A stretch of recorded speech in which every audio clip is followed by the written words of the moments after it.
అయితే సంఘం గురించి నేను మాట్లాడుతున్నాను. సంఘములో, దేవుని మందిరములో అలా చేసేవాళ్ళు ఉండొద్దు. దేవుని సన్నిధి, మన దేవుని బిడ్డలమై ఉన్నాం. సో నీ భార్య నువ్వు ప్రేమించాలే తప్ప నువ్వు నీ భార్యను హింసించకూడదు. నీ భార్యను ప్రేమించే బద్ధుడవై ఉన్నావట, ప్రేమించ బద్ధుడవై ఉన్నావు. భర్తలారా మీ భార్యలను ప్రేమించుడి అని లేఖనం తెలియజేస్తాం. ప్రేమించే హృదయం నీకు లేకపోతే ఈ ఉదయకాలం పశ్చాత్తాపడి ప్రార్థన చేయి. ప్రభు, నా భార్యని ప్రేమించలేకపోతున్నా. ఎందుకు ప్రేమించలేకపోతున్నావు? వాళ్ళ కారణాలు ఉన్నాయి. ఆ కారణాలను నీ హృదయం నుంచి తీసివేయమని దేవుని అడుగు. తప్పక దేవునికి సహాయం చేస్తాడు. ఆ ప్రేమలో నువ్వు నీ భార్యను చక్కగా చూసుకుంటావు. హల్లెలూయా, దేవునికి స్తోత్రం. చాలా మంది అలా ఉన్నారు. నేడు చెడ్డ పేరు సాధించారు.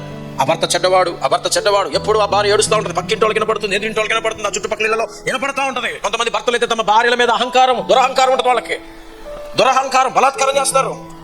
నువ్వు నా సొత్తు, నేను ఏమేమి చేస్తాను, చంపను కూడా చంపేస్తాను. అది ఏమైనా కాలికి చెప్పులు అంటుంది. ఏమా నువ్వు షాప్లో కొనుక్కొని చెప్పు తీసుకొచ్చావు, నువ్వు కావాలంటే వేసుకుంటావు, లేదా బయటికి తోసేస్తావు, దాన్ని లేకపోతే కోసేస్తావు. కానీ భార్య అలాంటిది కాదు.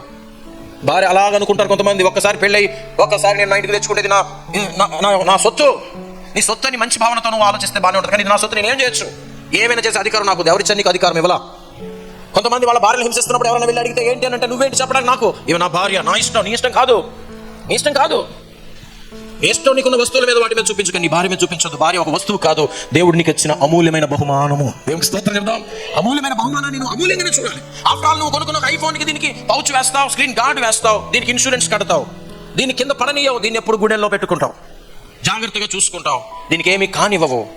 ఆఫ్టర్ ఆల్ ఒక ఫోన్ 10,000, 20,000, 50,000 రూపాయల ఫోన్ నేను అంత అమితంగా ప్రేమిస్తాను, జాగ్రత్తగా చూసుకుంటావు. ఎవరు తీసుకున్నా దాన్ని వాళ్ళ చేతుల నుంచి తీసేసుకుంటావు. దాని మీద స్క్రాచ్ కూడా పడకుండా జాగ్రత్తగా చూసుకుంటావు. దీని మీద స్క్రాచ్ పడకుండా చూసుకుంటావు. నీ భార్య మీద స్క్రాచ్ పడకుండా చూస్తున్నావు, నువ్వే స్క్రాచ్ చేస్తున్నావు.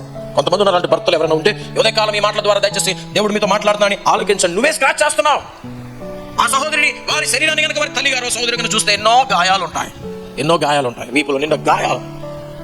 ప్రియులారా, దేవుని సంఘంలో అటువంటి వారు ఉంటే కనుక వారు మారు మనసు పొందాలి. అవమానంతో తల వంచుకోవాలి, అవమానంతో తలదించుకోవాలి, సిగ్గుతో తలదించుకోవాలి. కొంతమందికి చాలా కోపం అంతా కూడా ఎవరి మీద తీరుస్తారంటే భార్య మీద తీరుస్తారు. బయట ఉన్న కోపం, ఇంట్లో ఉన్న కోపం, ఆ డబ్బులు లేవని కోపం, అప్పులు ఉన్నాయని కోపం, పిల్లల మీద కోపం, వాళ్ళకి ఒకటే దొరుకుతుంది, భార్య. ఎప్పుడు కూడా భార్యని నలగొట్టేస్తారు. అలాంటి జీవితాలు జీవించడం ఎంతో బాధాకరం. ప్రియ సహోదరుడా, వెంటనే నీ మనసును మార్చుకోవాలి. నువ్వు క్రీస్తువలే నీ భార్యను ప్రేమించాలి. క్రీస్తట సంఘమును మిక్కిలిగా ప్రేమించి తన రక్తమంతటిని సంఘం కొరకు ఆయన చిందించాడట. క్రీస్తట ఆ అర్హత లేనప్పటికీ కూడా తన కృపా ప్రేమను సంఘం మీద చూపించి ఆ సంఘం కొరకు తన ప్రాణాన్ని అర్పించేశాడట. దేవునికి స్తోత్రం. కానీ అలాగే ప్రతి భర్త కూడా తన భార్యను క్రీస్తు విధంగా సంఘాన్ని ప్రేమించాడు. అలా ప్రేమించే హృదయం వారికి ఉండాలట.